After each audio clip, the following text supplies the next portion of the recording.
Good evening. Thanks for coming. Tonight is Thursday, July 13th, and this is our regular Talmadge City Council first meeting of the month. First order of business is call to order. Second is the opening prayer and the pledge. This evening we have Corinne Bishop from Span Ministries to lead us in the prayer. And then please remain standing for Olivia Bolas to lead us in the pledge.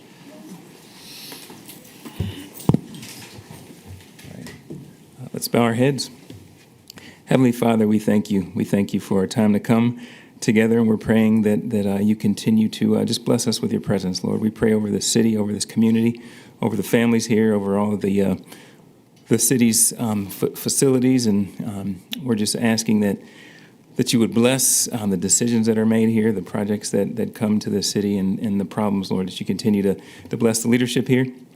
You would bless Talmadge. You would use this city to be an example to other cities. Lord, we pray over the youth. You continue just to keep them safe, raise them up to be great leaders. And we're praying right now just for our country as things change, that as we get back to more and more normal, that you continue just to use us, use this body to do your will. In Jesus' name we pray. Amen. Amen. Thank you. Olivia, would you like to come forward, please?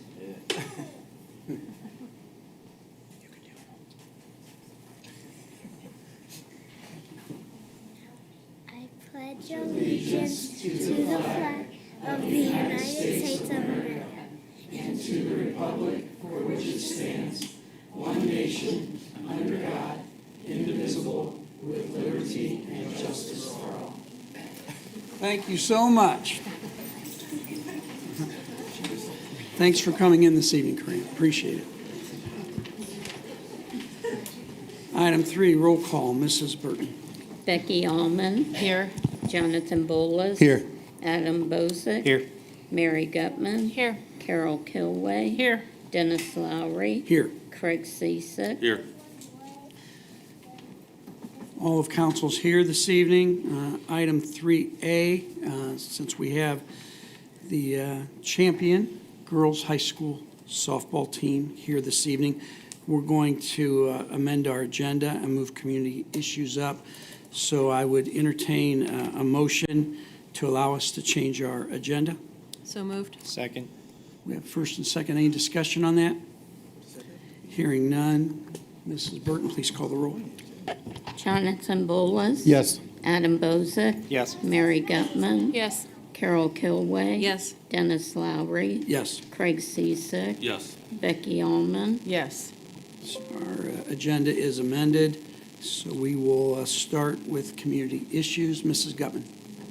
Thank you, Mr. Lowry. I call community issues to order, and I am happy that tonight we have Resolution 2023-7 before us, congratulating the Talmadge High School softball team and providing for immediate enactment. And I'll just read the beginning of this. Whereas the Talmadge High School softball team won Division II state championship with a 9-0 victory over Canfield on June 3rd, 2023 at Firestone Stadium in Akron. And whereas the Talmadge High School softball team's victory in the Division II state championship brings enthusiasm, spirit, and pride to our city, our country, and our state. And whereas the city of Talmadge takes great pride in the accomplishment of this exceptional team and coaches.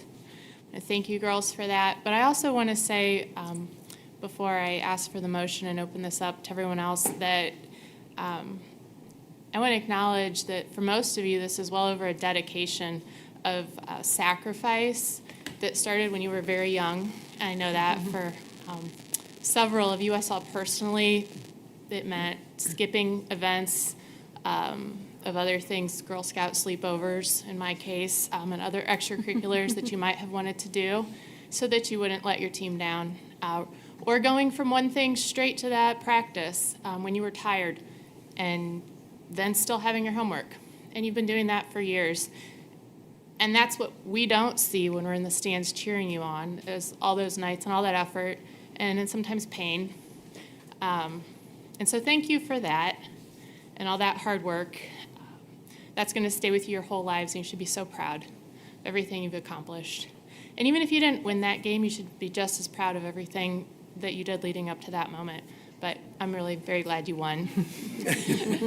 So with that said, before I open the discussion, if we could have a motion for a resolution. Move to adopt Resolution 2023-7. Second. Thank you.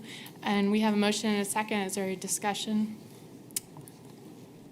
Madam Chair, go ahead, let counsel. Oh, no, I was just going to say, I think you pretty much said it all with your introduction. Being a student athlete is such a great sacrifice, and you guys have really just done it with grace, and I just want to thank you for representing Talmadge as wonderfully as you have. Thank you. Anyone else? No? Okay. Madam Chair, Yes, Mayor Klein. on behalf of the city of Talmadge, we definitely thank you for your dedication to your sport that you do. That semifinal game was really exciting, and then the final game was really very good. How many of you were in Talmadge Little League playing? It's amazing. I was just at the Indian Hills Park. The 10-year-old girls just won their district to go to state, and it really started off, all you girls started off with Little League, and the leadership that Talmadge Little League puts on, your dedication to those little kids. It's fabulous that not only the girls are going to state, but the boys' final, 10-year-old boys, this Saturday at 11 o'clock down at the Hole. Encourage you to go and all the council, and that was part of my mayor's report, but since we have the team here. But congratulations, girls. You really represented Talmadge extremely well. Your dedication to that, your sportsmanship was outstanding. So we appreciate all of you and the coaches.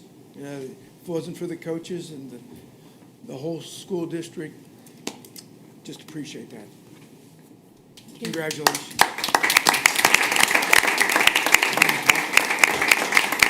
We're going to get a picture of you. I think we have to We have to vote. vote first. Oh. We're going to vote, and then we're going to give them these. Okay. If there's any further discussion, then Madam Clerk, you please call the roll. Adam Bozick. Yes. Mary Gutman. Yes. Carol Kilway. Yes. Dennis Lowry. Yes. Craig Ciesick. Yes. Becky Allman. Yes. Jonathan Bolus. Yes. Thank you. The resolution is passed 7-0. And girls, we do have certificate of congratulations for you and the coaches, of course. And so Carol will pass these out as I read your names. And if you could stay up, as the mayor was saying, we'd love to get a picture. So if you just line up along here as we call your names. Okay. Lily Bond, Riley Jackson, Zoe Rensel, Layla Stasic, Jocelyn Cathell, Brooke Moore, Emma Garbinski, Alexa Gray, Larissa Taylor, Katie Huth, Marley Queen, Sydney Becks, Randall Voss, Ashlyn Sverns, Mia Zapola, Catherine Hedrick, Danielle Charton, Marissa Charton, Gabby Harp, Peyton Allman, head coach Brittany Lytle, assistant coach Alyssa Finch, assistant coach Ed Seeker, JV head coach Shannon Adolph, which I heard is the second, actually, state championship for Shannon, and JV assistant coach Gia Murphy. Thank you all.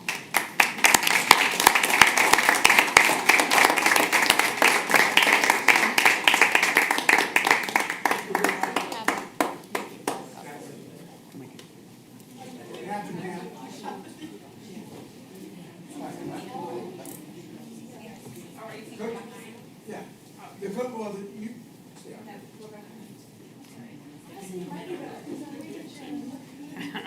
Come on, Marley. Seriously, Marley? They're all taller than us. Find a window. Find a Put them window. behind you? Yeah. There.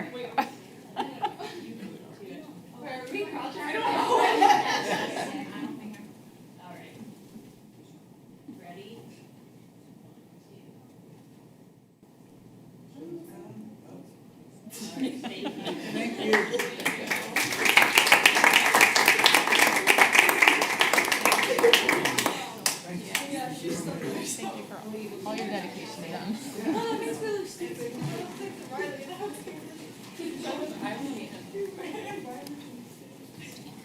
said you're welcome to stay.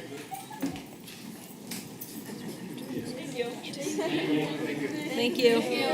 Congratulations again.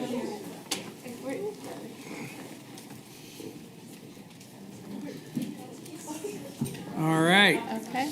let's move to item 4, correcting and adopting the minutes. I'm sorry, Mrs. Scott. I'll just close Oh, my you committee. closed committee, I apologize. Yeah, that's okay. Okay, now we'll move to item 4. Last meeting's minutes, 6/22/23. Motion to adopt. Second. Mr. Cisak, Mrs. Kilway, any discussion on the minutes? Hearing none, Mrs. Burton, please call the roll. Mary Gutman. Yes. Carol Kilway. Yes. Dennis Lowry. Yes. Craig Ciesick. Yes. Becky Allman. Yes. Jonathan Bolus. Yes. Adam Bozick. Yes. Minutes are adopted 7-0. Item 5, our financials, fire and EMS fund transfer in the amount of $170,000, street maintenance and repair fund transfer in the amount of $200,000, bond retirement in the amount of $70,000, and police pension fund in the amount of $75,000 to council on 6/28/23.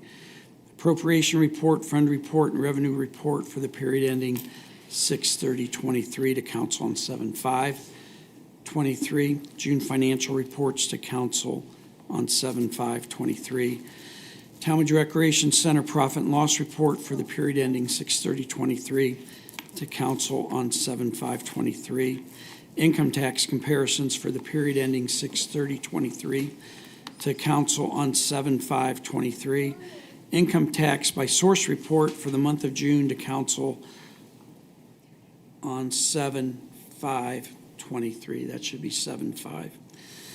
Revenue comparisons for major funds for the period ending 6/30/23 to council on 7/5/23. Entertain a motion to accept the financials as provided to us. Second. Mr. Cisak, Mrs. Kilway, any discussion on those? Hearing none, Mrs. Burton?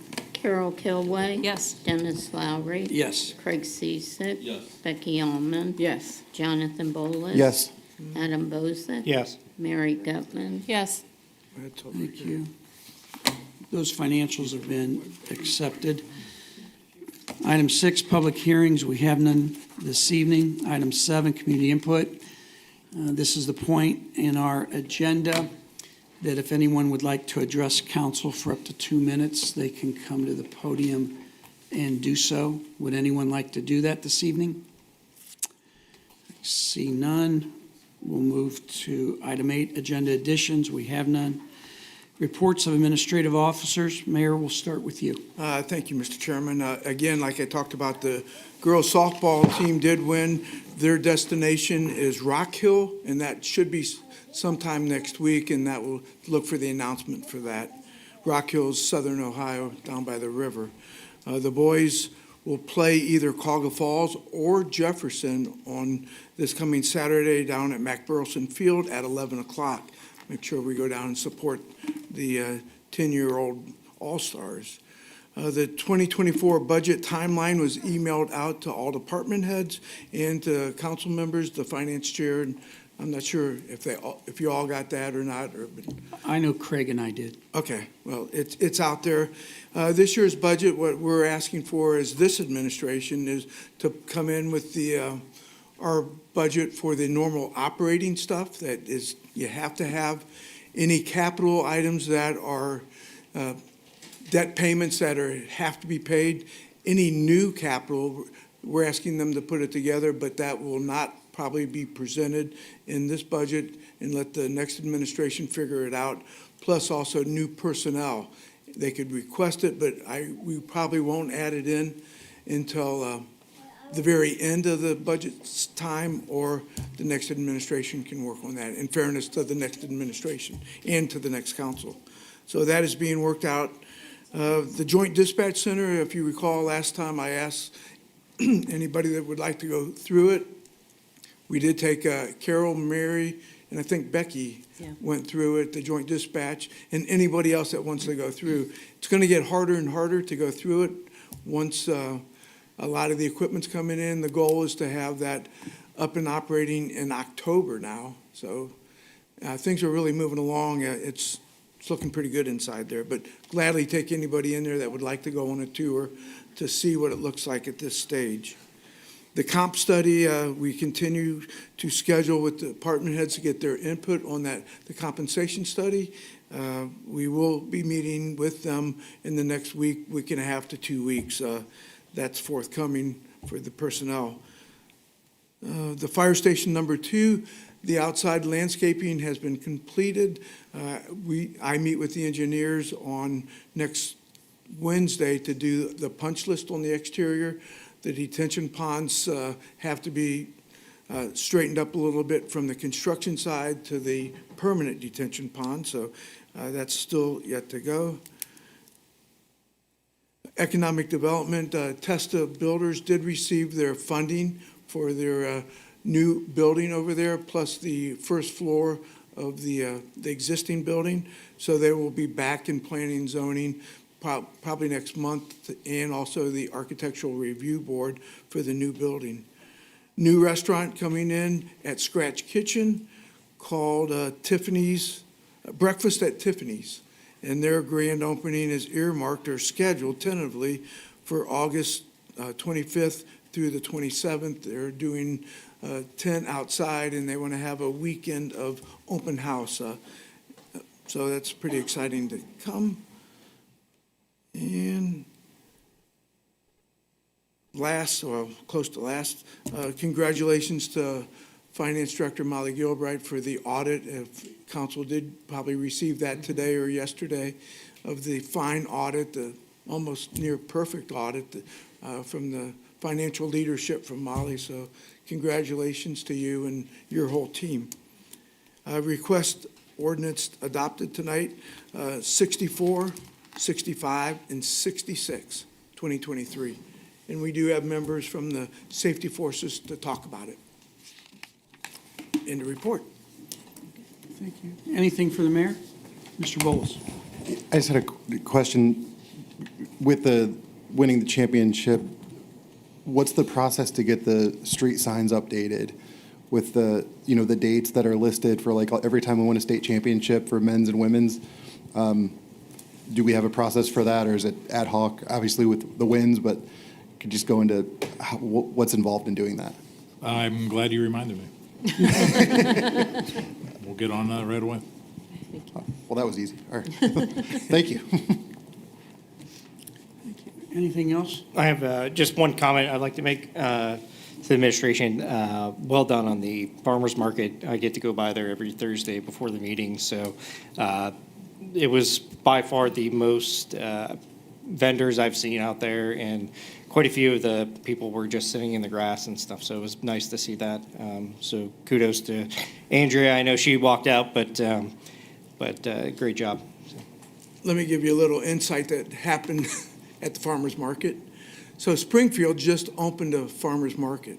They had someone there last week poaching Andrea's people, and so like 6 of her main produce people went to Springfield tonight. So it still was 37 vendors were there tonight, but she was not a happy camper tonight.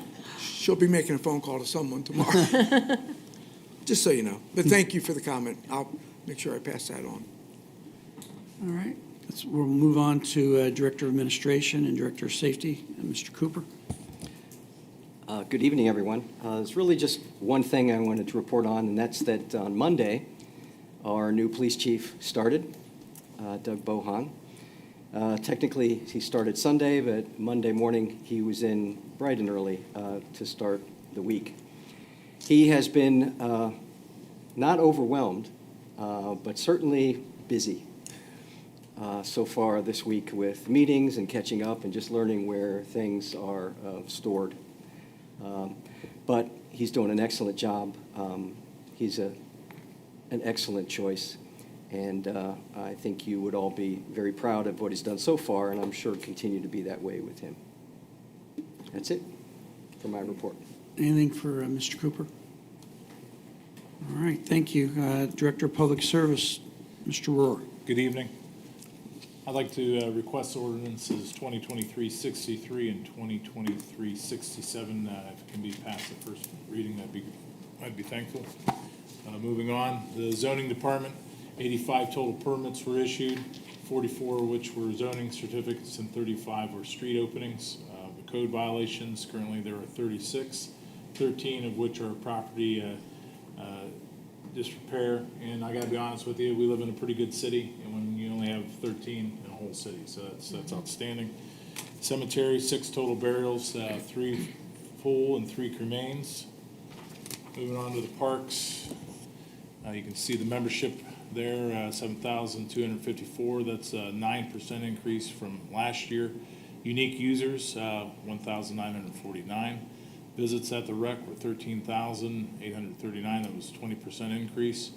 Upcoming events, you got Bel Airs this next Thursday, the July 20th on the Circle. American Pie is August 3rd, and then Circle Fest August 19th. Pickleball tennis courts are open. It's complete. We do have to put in probably a set of steps to the one gate, but that has nothing to do with that not being used. That was one of the ARPA projects. The Memorial Park Playground is closed until further notice, and that's to put in the rubber surface for that.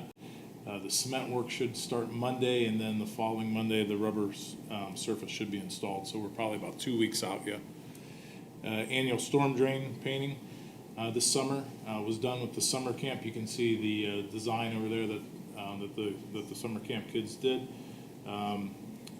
It's part of the camp activity, but it's also an EPA mandate that we have to educate and have to do projects about stormwater. So it's an easy one. It's a fun one for the kids.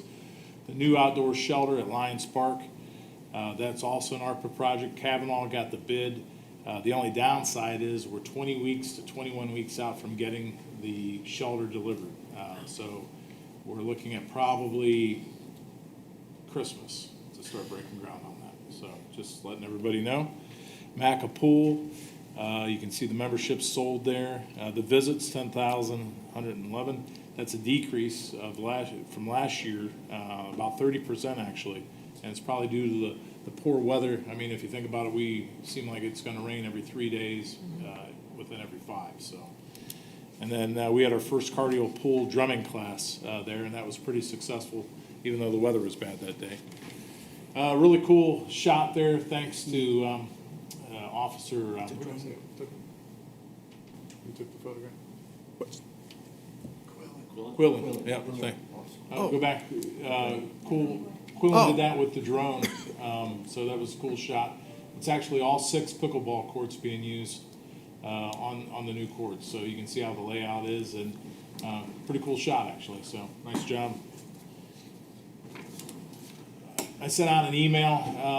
I don't know if everybody remembers this shot back in April 13th, 2023 of the Howell Road Park updates.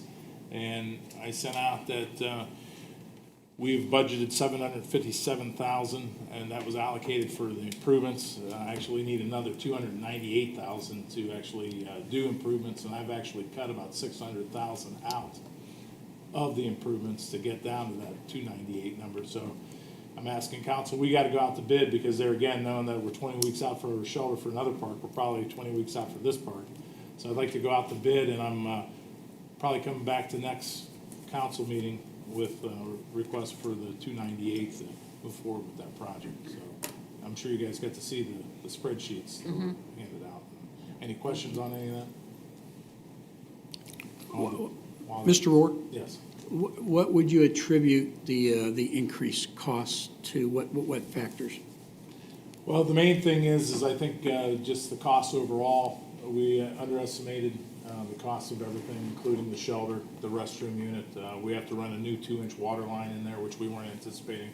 We thought we could use the existing. The electric, running electric in there that we weren't anticipating. So. Okay.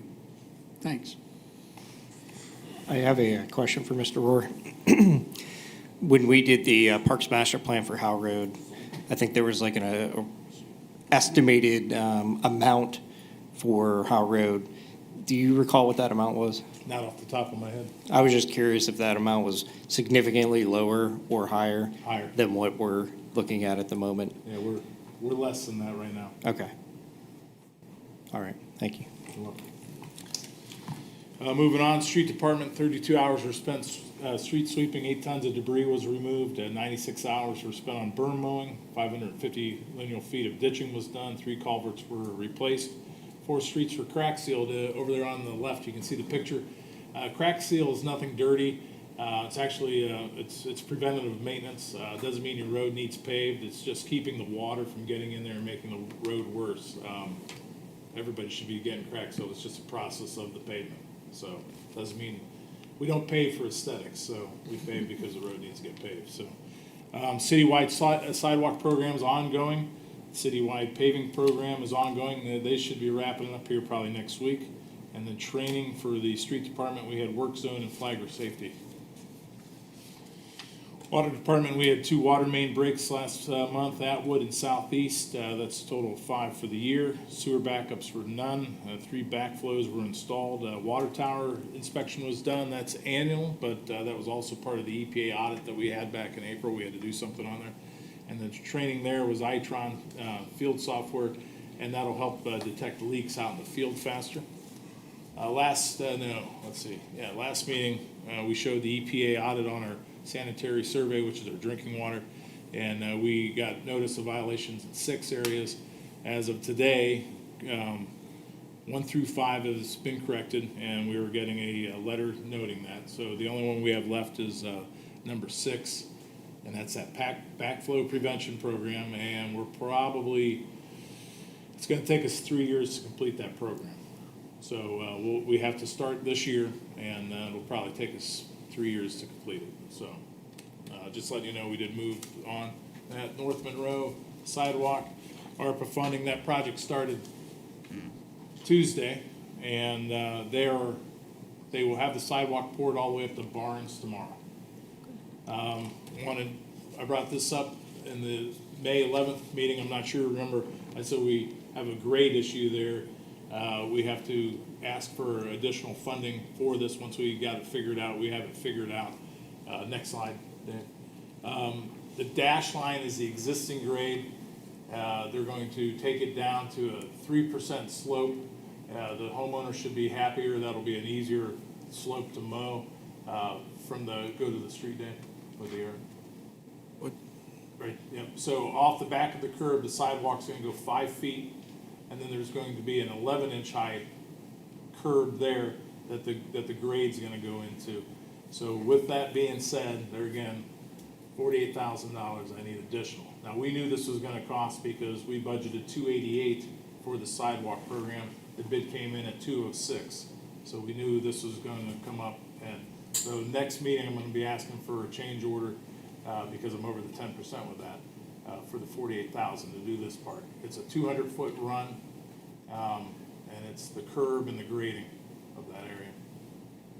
You can see the sidewalk here.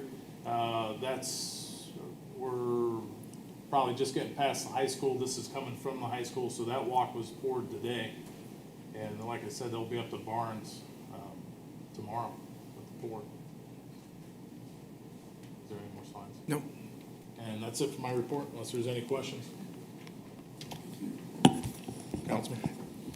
Does the change order go against the ARPA funding, or is that? Correct. Okay. Thank you. Yeah, we actually have money left from what we budgeted, so it won't be a reappropriation. It's just a change order. Okay. Thank you. Anything else from Mr. Rowe? I have one question regarding, you talked about the backflow prevention. I've talked to a few people that have either current pools or they would just put in a pool and have had to go through the process. I was wondering, and I've asked this question before with like stormwater. You had mentioned that you're required to do, educational type things.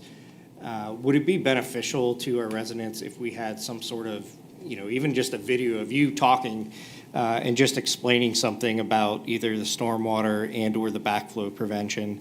I think it would be a good piece to have on our website, on social media, to just kind of explain what it is, why it's being required.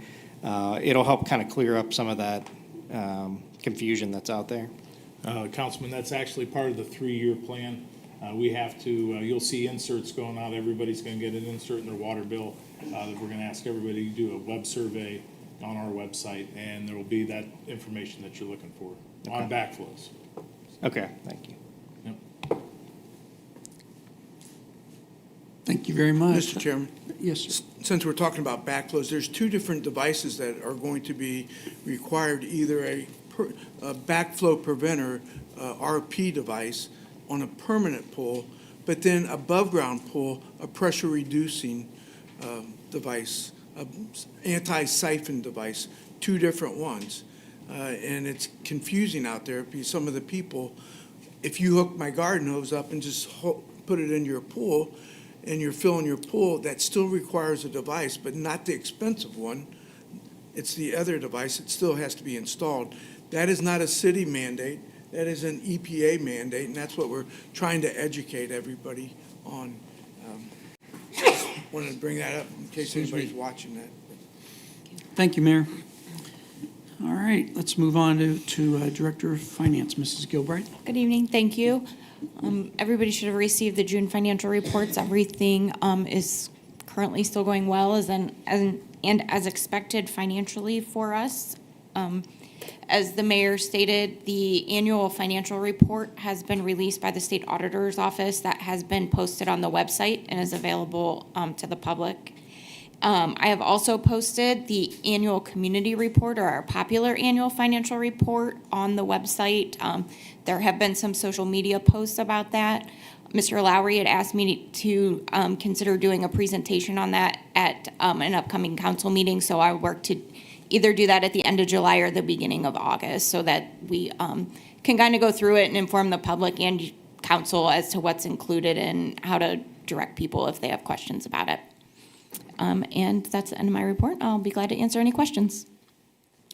I have a question. Sure. How much money is left in the ARPA funds? When we did the latest appropriation, we had about 400,000 left. I need to go do a re-reconciliation based on what we've encumbered now for all the other projects. So I need to, but we had about 400,000 left when we did the 2023 budget. Okay, thanks. Thank you. Anything else for Mrs. Gilbright?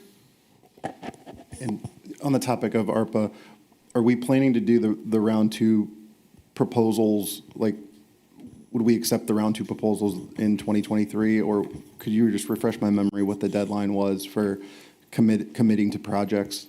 Our projects have to be committed by the end of 2024, and then the money has to be spent or liquidated by the end of 2026. So we'd have to be under contract to spend everything by 2024. Okay, thank you. Thank you. Director Law, Mrs. Raber. Thank you. I have no report this evening. Thank you. Any questions for Mrs. Raber? All right, let's move on to item 10, Planning and Zoning, Mrs. Kilway. Thank you very much. Tonight we have at first reading ordinance 2023-65 with Exhibit A, granting an easement for fiber optics and electric services from the city of Talmadge to Summit County as part of the 89 East Howell Road, PPN 6010569, and providing for immediate enactment. We had some great information that was given to us on this, but Mayor Klein, would you like to Yes, thank you. expand on it, please? So in front of the old Summit DD building, which is owned now by the city of Talmadge, the fiber optic that's coming from downtown Akron, it's going up Osceola, West Avenue, Nottingham, Overdale, Kent Drive, Allendale, Howell Road, over to the Joint Dispatch Center. There's not enough room on our property because of the Ohio Edison easement along there. So to put that fiber underground, which we wanted underground, we said just request a 10-foot easement to the city of Talmadge for that fiber optic, and that's what's being requested. So it's really unbuildable area. It's right out because of the Ohio Edison, and it will be a conduit not only their conduit, but our own conduit will be along that route. Now, is that 10 feet from the curb into it, from the middle of the street into? It's from the property? back of the current right-of-way, which is 5 feet, 5 feet off the back of the curb. back of the curb, Back so of the curb, so it'll be 15 foot 15 off the feet from the curb, back of the okay. curb. Will that give us enough room in case, like, I don't think we're gonna widen Howell Road. I thought we were talking about possibly a road diet Road on diet that. there. Yeah, but if something happened and we needed to, make Howell Road wider, would we still have enough room for that, or? Yes. Okay, Our road's 80-foot right-of-way. yeah, that's pretty big, yeah. Okay, any other questions on this? And we do need to get this done. Well, I'm asking for first First reading reading because the adoption. companies, they're right there, ready to run the Right. fiber. They want to get that fiber energized by the end of next month. Right, okay. Madam Chair. Yes, Mr. Bose? This is on, which road is this on? This is on Howe Howe Road? Road, right in front of the old Summit DD built, our building. So it's on our property, current? Yeah. Correct, Okay, correct. all right, thank you. Any further questions? Just one. Yes. Because some people may be watching. Why do we, the question would be, why do we need to issue an easement on property we already own? Because it's going to the Summit DD, not the City of Talmadge. Summit Dispatch Center, Summit County government will own the easement. Okay, We're granting it to them, thanks. not to the dispatch center, but to Summit County. Right. Any further questions on this matter? I would entertain a motion to adopt at first reading. So moved. desired. Okay, Mr. Lowry first. Second. Second. Any further discussion? No. Mrs. Burton, please call the roll. Dennis Lowry. Yes? Craig Ciesick. Yes. Becky Allman. Yes. Jonathan Bolus. Yes. Adam Bozick. Yes. Mary Gutman. Yes. Carol Kilway. Yes. Okay, ordinance 2023-65 has been adopted by a vote of 7-0. Is there anything else to come in front of planning and zoning at this time? Okay, hearing none, I close committee. Thank you. Thank you, Mrs. Kilway. Finance, Mr. Cisak, you ready to go to work? Yep. Good evening. I call finance to order. We currently have first reading of ordinances and resolutions. Ordinance 2023-61, authorizing the appropriation of truck sale proceeds for the purchase of 3 LifePak 1000 AEDs, appropriating necessary funds and providing for immediate enactment. Mr. Chairman? Yes, sir. So the chief asked me, we sold a vehicle in the fire department, and those proceeds do not go back into the fire, it goes back into the fund, but it has to be reappropriated if we choose to use those funds. Council has to do that. He wanted to ask if we could put AEDs on the fire trucks with that money of the sale of a fire vehicle. I said, well, I'd sponsor the legislation and ask council for that consideration. We're not asking for first reading and adoption tonight on that, but I'm just giving you, so it was about $8,000, and I can't remember exact amount of, but it's close to 8,000 of the sale of the vehicle. These LifePaks 1000s would be the same price. So these would be utilized on the fire engines. Yes, and Chief Underwood's here if you have any questions about that. What's the lead time for AEDs? I'm hearing 6 months.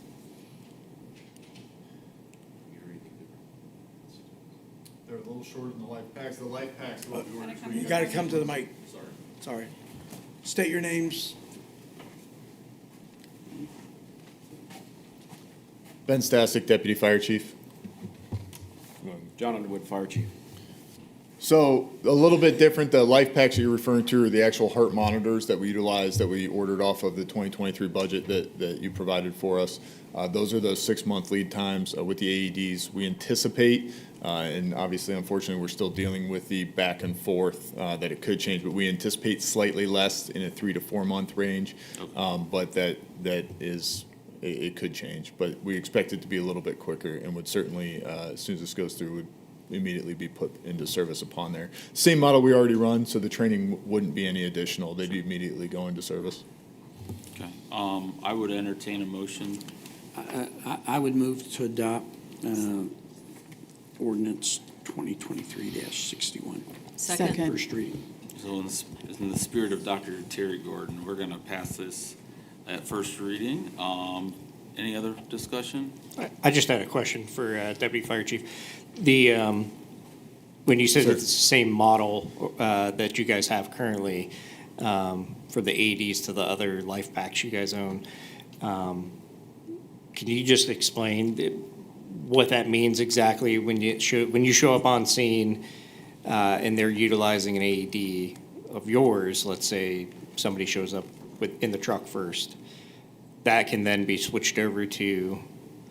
Yes, absolutely. It's a great question. So this is, we utilize two different, we use what's called a LifePak 15, is the actual heart monitor that we utilize to analyze your heart rhythm manually that the paramedics are trained to do. That is on the ambulances. These AEDs, they are your automatic external defibrillators, much smaller for everyone to use. Those go on the chase vehicles, the fire trucks that wouldn't necessarily get that $26,000 or $36,000, depending on which one you're buying, piece of equipment, much less. But yes, so one of the things is we do utilize the same vendor in LifePak, which is a physio control company, which would allow, so if that fire engine or emergency vehicle, myself, the chief, that have an AED in their vehicle would get there first.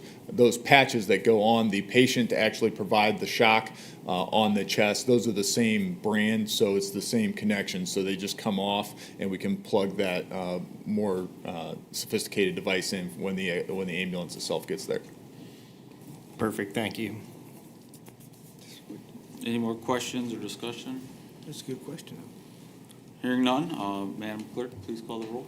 Craig Ciesick. Yes. Becky Allman. Yes. Jonathan Bolus. Yes. Adam Bozick. Yes. Mary Gutman. Yes. Carol Kilway. Yes. Dennis Lowry. Yes. Ordinance 2023-61 has been approved by a vote of 7-0. Thank you. First reading. Thank you very much, Council. Appreciate that. Ordinance 2023-63 is appropriating additional amounts for repairs to streetlights and providing for immediate enactment. Council? I believe Mr. Rohr asked for first reading adoption. I did. Thank you. Typically, the city owns 70 streetlights throughout, and typically, on average, we have 2 damaged each year. And this year, we're going past that for some reason. I don't know if there's targets on these things or what, but we're up to 5. So we didn't budget that in this, so that's the reason why we're asking for the appropriation. Mr. Sisak? Yes, ma'am. I would move to adopt ordinance 2023-63 at first reading. Second. So a motion and a second to adopt ordinance 2023-63 at first reading. My question is, what kind of damage? Like? Completely total. They got to replace them. Oh, okay. And they're months out. I mean, it's Sure, it's of the course. same thing, so. Mr. Chair, Yes. can I ask the Service Director a question? So if we know who the person that hit the light, their insurance typically pays for it. Correct. A lot of times, these street lights, like down on Community Drive, out on North Avenue, they bump them, they drop them, they break. Talmadge Highlands has one that's been out, laying on the ground. They finally cleaned it up. Now it's been almost 4 months. We don't know who hit them, so we end up paying, we have to pay for it. Mr. We Chair. hope to get insurance. If we Yes, sir.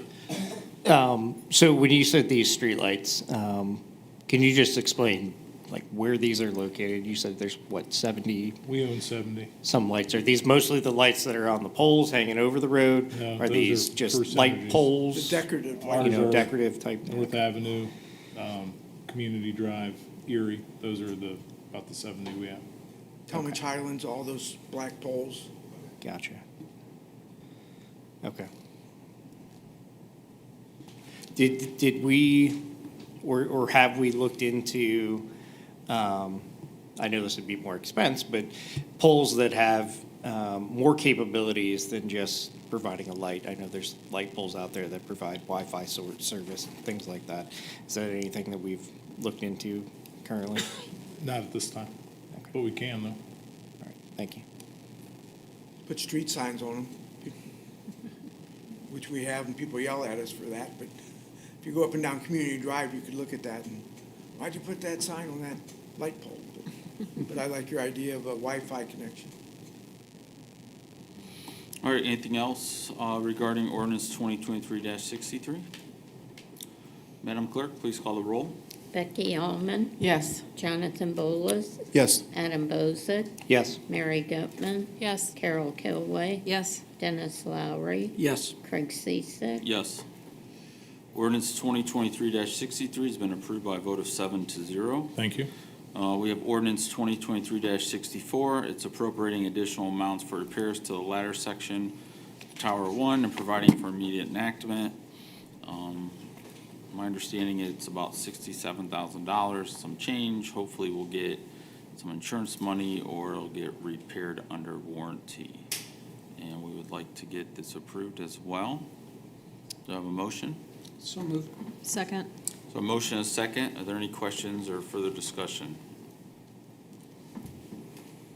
Hearing none, Madam Clerk, please call the roll.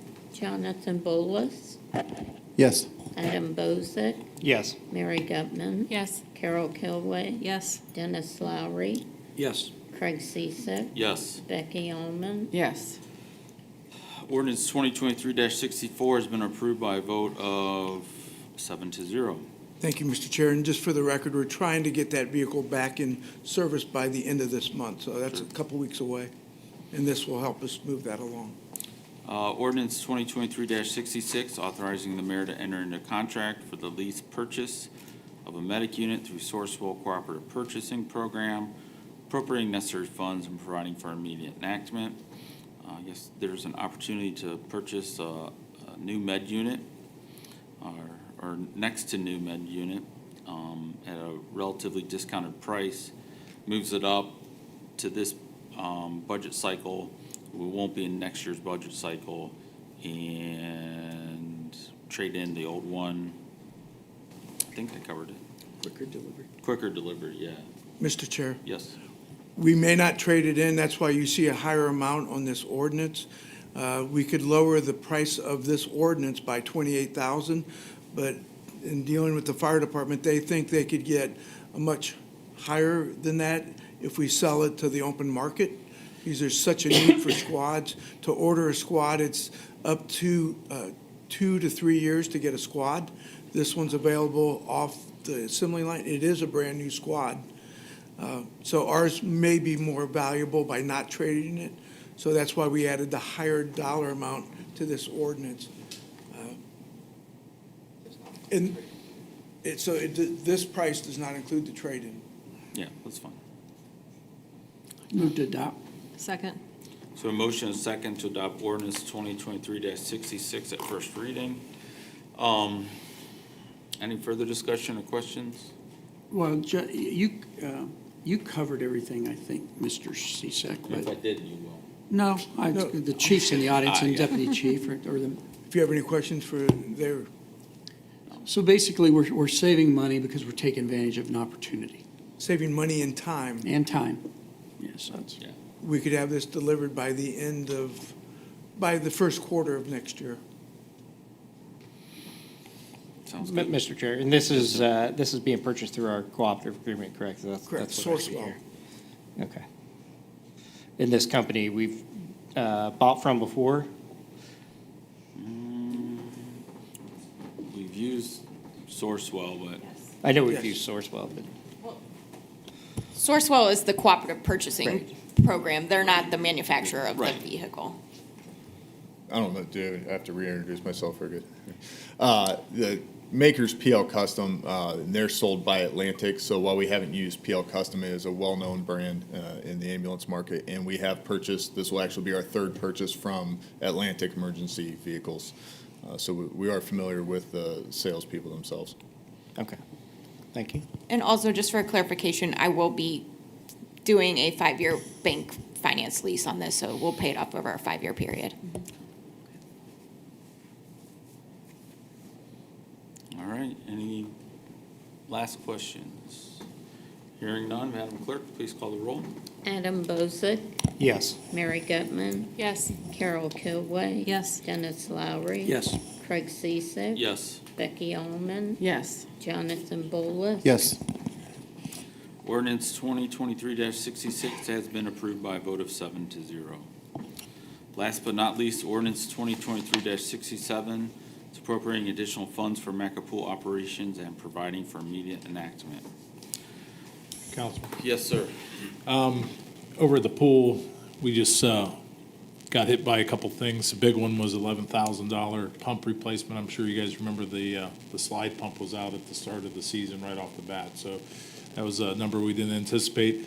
Utilities is up about $3,000, and then everything else is just nickel and diamond-us as well that we didn't anticipate. Even though we knew the numbers were going to go up, we didn't anticipate that much. So like chlorine, we were thinking 17, well, it's 21,000. So that's why we're asking for this appropriation. Mr. Chair? Oh, yes, go ahead. Just a question so I understand. Is it more about, in this case, was it old age or was there a root cause for these specific incidents? Was it like winterization or, seasonal impacts, or I guess what caused? The only thing was that would be that way would be the pump, and that could have went for any reason. It was working one day and just stopped. Okay, so just unknown. Thank you. Mr. Chair, Yes, go ahead. with that pump, do we, at the end of the season, do we pull all the pumps from where they're located? We winterize them, so. So we winterize them in place? place. In place. Any consideration of pulling those completely? That becomes problematic at times, putting them back. I mean, so leaving them in place, winterizing, that's been great for the last 20, how long has that pool been open? 15 years? Right. So we haven't had any problems. With those particular pumps, do we know, are we capable in-house of rebuilding those pumps? No. No? Do we know the cost of rebuilding a pump? It would be the 11,000 roughly? And that was the motor, that was the bearings on the motor for the slides, both slides. When we say we winterize it, we take the pump portion, pull the drain those and put antifreeze in the inlets and that. Right. But the bearings are sealed bearings, and it just went bad. Right. With, It's in the slide pit. so with the cost of that particular pump, do you know what the total brand-new cost of a pump would be? That slide pump? I can get that for you off the Well, top of my when head. you're I saying don't. pump, it's the pump side and the motor side. Okay, It's so the motor the that whole went bad. component, let's say the whole component. The whole fails. component, I'll get it for pretty you. expensive. Right. I mean, just the repairs on those two were 11,000, and that's only the motors, that wasn't the pumps, that was the motors. And a company out of Youngstown was able to come in one day, yank them out, take them, and they would have had them back that week, except the seals for the bearings were not in stock. Right. So I'm trying to prohibit, or not prohibit, but trying to prevent future issues if we can by, one, do we have, I believe we have a main pump as a backup, is that correct? Well, Or a motor, I should say? there's 4 pumps out there, 2 for the slides, and that's outside in the pit, then 2 in the main pool, 1 for the toys, and then 1 for the main pump, for the main pool. Right. And we've had to repair that main pool one, where we had that down for like 4 days. Right. Water department, we have multiple pumps, and it's so nice about the new pump station Northeast Avenue, we could let this station go down, but we have extra motors on standby that we could pull one out and put one in. Put one in, okay. All right, But this case, it's a slider, it's just down, it was down for a week. You Right. can't start them up until you fill the pool up. right. So my other question then is related, I guess, more budgetary. The amount that we're asking for, or that you're asking for is sum of $20,000. When I'm looking at the appropriation report, it looks like we are about 137,000 unencumbered, is that correct? That's what it looks like from your June report. And 130 of it is salaries and fringe benefits.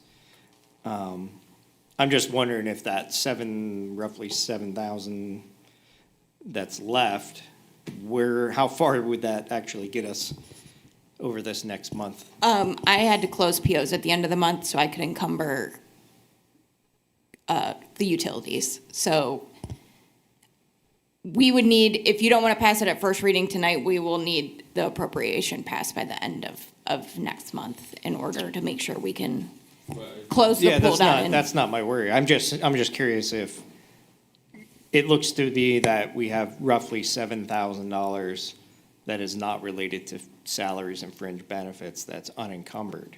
So of that $6,667, is that truly enough to really run the pool? With the additional 20,000, yes, I had Jessica go through a couple iterations of what she needed. So, because I wanted it to be as accurate as possible, so we didn't run into another situation where we would be having to come back again. So I had her, she analyzed it once and I asked her to revisit it because what she was giving me didn't make sense to me in terms of making up for some of the overages we were having. So based on her second review, that's how we came to needing the additional 20,000 to cover the cost of the pump, chlorine that we have already purchased, in addition, any additional chlorines, and the increased cost of the rest of the remaining of the year's utilities. Okay. Thank you. So, I don't believe we have a motion, right? So we'll need a motion. Move to adopt? What's that? Yeah, so moved. Second? All right, so a motion and a second. Is there any further discussion? Hearing none, Madam Clerk, please call the roll. Mary Gutman, Yes. Carol Kilway. Yes. Dennis Lowry. Yes. Craig Ciesick. Yes. Becky Allman. Yes. Jonathan Bolus. Yes. Adam Bozick. Yes.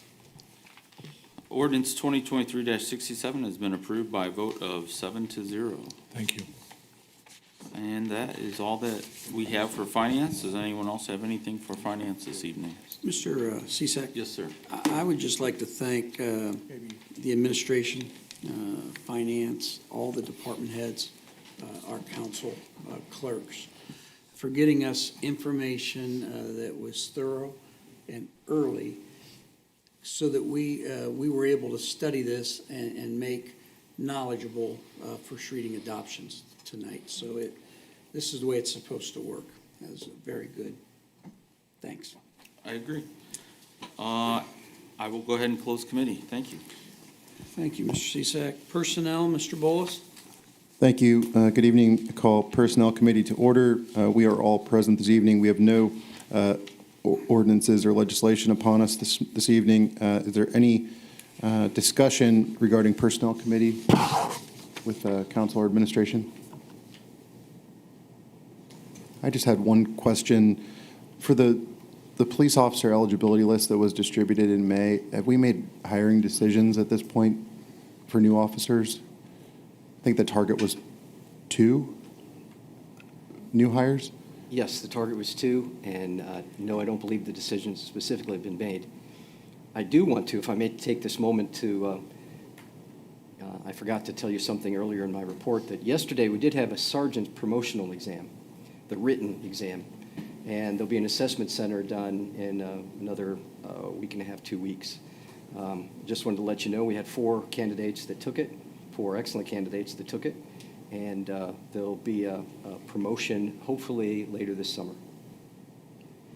Thank you. And within the process for selecting those officers, I guess where are we at this point? I mean, I know we did the physical fitness test and they had done the examination as well. So I guess at this point, what's the kind of the target we're looking at for hire dates?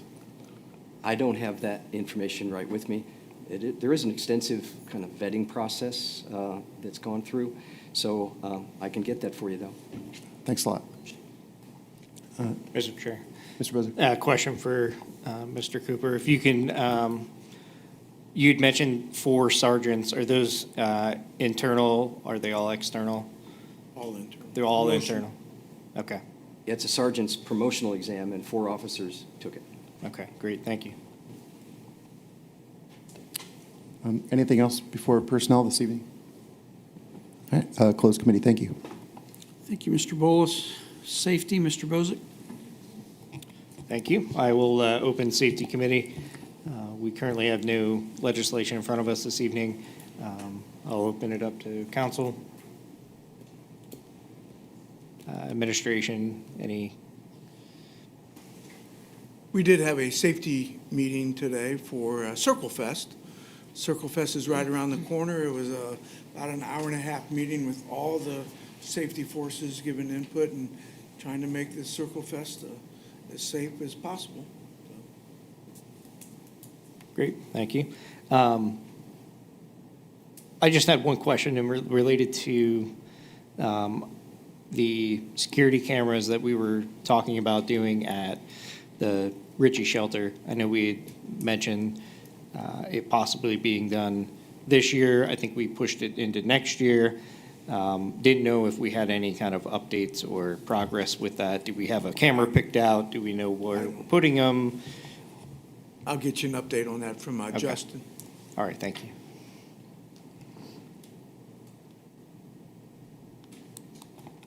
Forgot I was running the committee. With that, anything else with the committee? We could just sit here for a while. I do have a question. Yes. I couldn't help but notice the two police cruisers sitting up here. They've been up here for about, 9 months. And we've been doing, making lease payments on them, and it just doesn't seem like a good return on investment at this point. Do we have an update on when those are gonna hit the road? The company called Hall, they put the things together. There's a backlog on some of the computer components that go inside that vehicle. I was told by Chief Bohan just yesterday, because I've been after Chief Williams, why are these things sitting? Put them inside. Get them out of, that they should start, Hall's scheduled to come in August 1st to put it together. I agree. All right, thank you. Any further input for the Safety Committee? Hearing none, I'll close committee. Thank you, Mr. Bozick. Public Service, Mrs. Allman. I call the Public Service Committee to order. We have at first reading ordinance 2023-62, Exhibit A, amending Part 15 Fire Prevention Code by adding Chapter 1524 Electric Vehicle Charging Stations and providing for immediate enactment. Shit. Madam Chair? Yes. I had it, I lost it. I think. He'll pull it up. What this is about is that there are no current regulations applicable to charging, electric vehicle charging stations, EVCS. The State Fire Marshal is considering adding these to the State Fire Code. But if that occurs, it won't occur probably until 2024, maybe at the earliest, maybe later, maybe 2025. And what we're finding around the country is that many are kind of, the technology and the need for the charging stations is moving faster than us to be able to protect citizens from the technology and also firefighters who might have to deal with emergencies related to them. So what we've done is some research to find out what are good practices that are in place now in this part of the country. And that's exactly what this particular document is based on. We expect this to be kind of a short-term, temporary fix until the State Fire Code is updated or other regulations, whether they be national or statewide, get put in place. So what we try to do is balance, this is all about the safety of the users of these devices and about firefighters and police officers who might have to deal with emergencies related to these. And we hope that this would be a temporary fix that eventually will be replaced by something a little broader. So we brought Marshall Quick with us to answer any technical questions you might have about it. But we're rather hoping that we don't need this passed at first reading. And we're happy to answer any questions you might have. Madam Chair. Yes. With this information that we have in front of us here, would this be pertaining to charging stations that we have on city property, or is this charging stations that are anywhere within city limits? So it'd be any charging stations that were established within the city, within the jurisdiction. Would this have to be stations that are personally owned or privately owned, or stations that are open to the public, free use, or paid to use? This would be for any electric vehicle charging station that was built in the city, whether it be for private use or exclusively for one commercial owner or for public use. So with those regulations that we're looking to put in front of us, do we anticipate having some sort of enforcement mechanism or inspection mechanism for these charging stations? For example, if somebody buys an electric vehicle, puts a charging station in their garage, it looks that you can't have 20 feet or more from buildings having combustible exterior walls and surfaces, 10 feet or more from buildings having a 1-hour fire resistance. What is the mechanism that is in place to ensure that if we enforce these, how are we going to actually go out and monitor this? Yeah, so in terms of residential use, that's not the intent of this. Most people just plug it into their existing infrastructure in their residential property. The intent of this is mostly for those who want to charge for the service of charging your car, charging a fee for charging a vehicle. So what was the rest of your question? What's the mechanism that we're going to have in place to go out and actually look at these? So the same that we use for anything. So this becomes part of the city's fire code. And the same mechanism that's used to inspect and assure compliance with that will be used for this, which is mostly our inspection bureau through the Marshal Quick and his staff to inspect, to make sure that they're compliant with our regulations.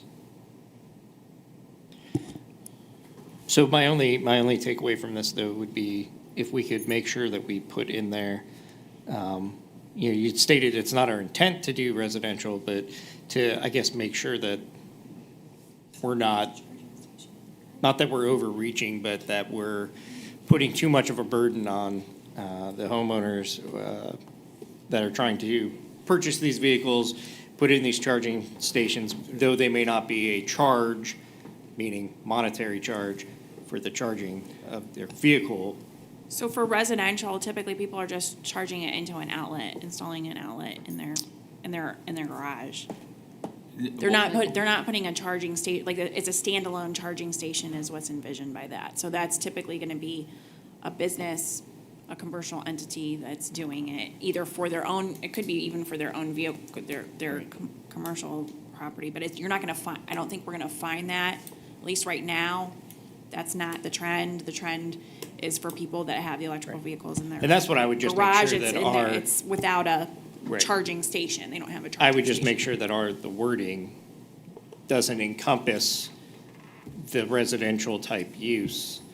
Well, if a resident were to want to install a charging station, say in their driveway or between houses, it would apply. What it doesn't apply to is if someone's just going to plug in their electric vehicle to their own home infrastructure in their house. And the definitions in there are not going to apply to that as it is written right now. Like it needs to be a charging station, so that plugging it into the outlet doesn't count. Okay. I have a question, Madam Chair, kind of off that. When people install a personal charging station in their residence, do they have to pull a permit or anything of that nature? So I know typically these devices, when they're typically installed by electricians. Correct. So that's why I was wondering, like, if that's a way to monitor, is if they have to pull a permit. Yes, for electrical, permits are supposed to be pulled through the county building. Right, it would be through the And county, then right? the county will typically work with the fire department to trigger if there needs to be fire code inspection purposes. Sure, so I yeah, think there that may be go that hand little in hand. delineation there. It's kind of gray, but I don't know. That's a good point. Yeah, my name is Jeff Quick. I'm the fire marshal. With the, unfortunately, like Mr. Cooper said, with the Ohio Fire Code, there's no addressing, the charging station. It's the same thing with the building code. So they are having the same issue. They, as we are, they have to address it with residential. And that's the issue. Their concerns are that they're just coming in and people are installing these, charging stations into their garages and other areas, and they have no say either. So they're working on, the building code is going to go in before the fire code in the next couple of years, so they're hoping to address it there, but they're in the same position we are. That you can put it up and there's no safety or anything that either one of us, building or fire code, can do about it. Madam Chair, Yes. I have a question for Mrs. Raber.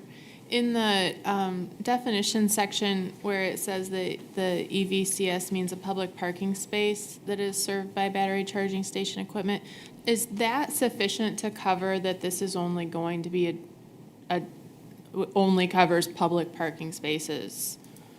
Or do we need to be more specific that we are not inspecting private property right now? Well, I suppose if somebody, I don't know, I mean, there's a million things that could happen, right? So if somebody decides, I'm gonna have this be on some list, and as you're driving around, I'm gonna put it on an app, and the app tells you that you can pull into somebody's residential place, I don't know, so I think having it be not necessarily defined as residential or commercial, and just more about if it's meet that definition, that's what we're talking about, might be appropriate, so. This is it's new, and everyone's trying to figure it out. A few other jurisdictions have kind of set the model, and we're kind of following that. And I have no doubt that over time, it will probably need to be adjusted. And again, when the state finally adjusts theirs, and we may need to make changes and things. But I think we're just concerned. I know Fire Marshal Quick was concerned with the safety, and we want to make sure as people have been asking, and I think there's entities that are looking to do this, and so we just want to make sure that it's as safe as possible for everybody involved. Yes, so this started with a white paper that the Northeast Ohio Fire Prevention Association started it, a Willoughby Fire and Beechwood. They have both made pretty much the same ordinance that they made their ordinance, and we're just following with theirs. So besides Talmadge, I know Aurora, Kent, Ravenna City, and somebody else. Akron has it. So most of from this group, they send out to everybody in Northeast Ohio, and it's pretty much spreading across the state because we don't have anything. So what you see before you is what it's already been approved by Willoughby and Beechwood, and then the other cities are looking at it as well. Mrs. Allman? Yes. I do believe this is a great first step in some type of a control and regulation on putting in these EVCs in a public area. And I want to thank you for going through all the detail in order to give us the general requirements and everything too. So I really don't see any reason why we shouldn't, go forward with something like this. I think it's a great first step, and I want to thank you for doing that. And we do know that we're going to have to, add to this as regulations come down from the state. Those are all good questions, though, and we will certainly, look at it some more and make sure we can come back again. This is just the first reading Right. tonight, so we are not asking for first reading adoption or anything. We want to have this out there and be able to receive public comment and feedback as well, so. Madam Chair, Yes. do we know how many electric charging stations we currently have within the city that are open to the public? Right now, we have, I believe, 6 to 8 for sure.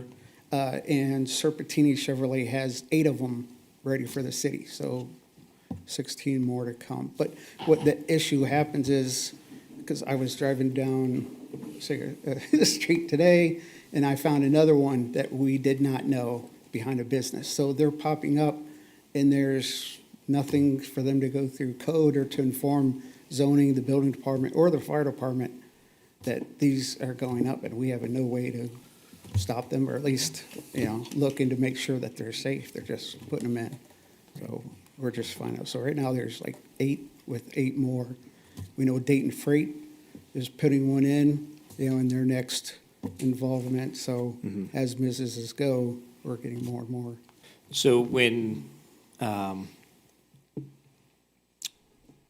obviously you don't have a large number currently, but when looking at the locations that you've seen so far, how many would you say comply with what we have in front of us here? With, everything from, I think it said something about the parking ballard, no canopy cover. Right now, Serpentini and Park Ford are the only 2. And they have bollards, and they have their safety, their shut-off is actually on the machine, which we would much rather have it away from the machine. So if like a vehicle, Right. Runs into it or something, now the vehicle's charged and one of us walks up, or police or somebody to shut it off. Is it shut off? We don't know. Right. So right now, there's only 2 that we know of in the state. Okay. And then as far as training goes with your staff, the fire department, and/or the police department, how much training have we gone through to, educate our employees on, obviously electrical is electrical, but perhaps a little bit different procedures you guys may go through with the use of electric vehicles? Personally, myself, I've watched a few like symposiums that FDNY has put on concerning the amount of fires that they're having with these.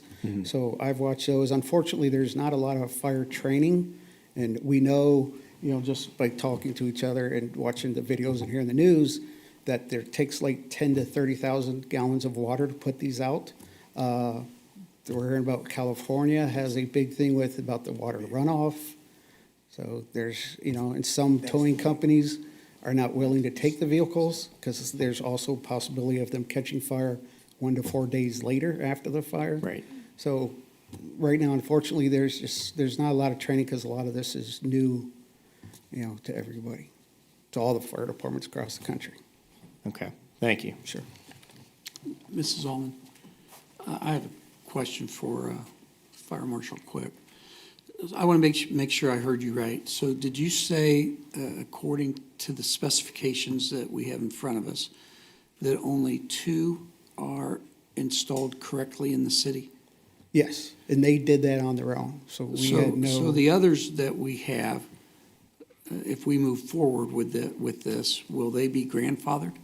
That is correct. Thanks. We can make a public safety campaign and we can inform and advise, but they would be grandfathered. With the only thing that we can require is the bollards, because that's actually in the fire code right now. So, since they're putting them up and we don't know about them, we can, say, sorry, if you're gonna have this, you have to at least, protect it. But that's, as of right now, that's the only thing that I'm allowed to do. Thank you.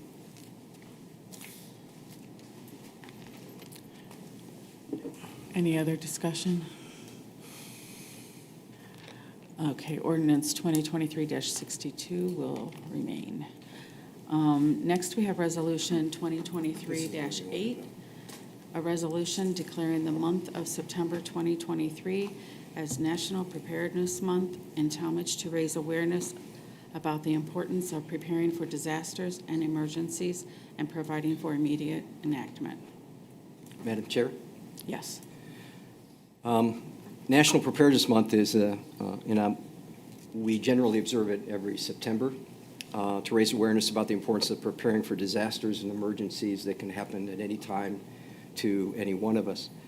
The city is embarking on a certification process with Summit County EMA called Summit Ready. Part of that certification process is adopting a resolution that recognizes, acknowledges September as Preparedness Month. The Summit Ready is a free voluntary emergency management certification program for the 31 communities and other organizations within Summit County. The city of Talmadge almost completely already complies with all the certification requirements. So we hope to be one of the early organizations, jurisdictions that get certified in this way. And one of the steps is to acknowledge this formally through the city, through this resolution. I'd like also to take the opportunity to bring to everyone's attention, watching and in the room, that there is lots of good information about how to be prepared for a disaster emergency. One example is a document that FEMA puts out just called Are You Ready? It's free. You could download it. You can actually write them or call, and they'll send you this document for free. It covers a number of things, but everything from what the risks are to specific types of hazards that can be addressed, how to make a plan, equipment that one could use. There's a number, just a great deal of excellent information that any citizen can use to help their family be prepared for a disaster. And I very much appreciate passing of this resolution. Can we put that on our website? Yeah, actually, on the city's website, thank you, we already have some links to great information like this. Most of it currently is about, we'll link to ready.gov, which is the federal website, but also some specifics about more pertinent risk to us, like winter storms and floods and lightning, thunderstorms, things like that. But that's currently on our website. Thank Mrs. you. Allman? Yes. I would move to adopt Resolution 2023-8. Second. Any other discussion? Madam Clerk, please call the roll. Carol Kilway. Yes. Dennis Lowry. Yes. Craig Ciesick. Yes. Becky Allman. Yes. Jonathan Bullis. Yes. Adam Bozick. Yes. Mary Gutman. Yes. Resolution 2023-8 has passed 7-0. Anything else for the Public Service Committee? I close committee. Thank you, Mrs. Allman. Thank you. Item 11, reports of special committees. I do not have anything. Mr. Bolus, do you? All right, let's move on to announcements. The mayor made the announcement about the boys playing Saturday at 11. Any other announcements from anybody? Okay, hearing none, I'll entertain a motion for adjournment. Move to adjourn? Mrs. Kilway. Second, Mr. Bolus. Mrs. Burton, please call the roll. Dennis Lowry. Yes. Craig Ciesick. Yes. Becky Allman. Yes. Jonathan Bullis. Yes. Adam Bozick. Yes. Mary Gutman. Yes. Carol Kilway. Yes. Thank you. Great meeting tonight. It's 8:22. We are adjourned. We can't add them.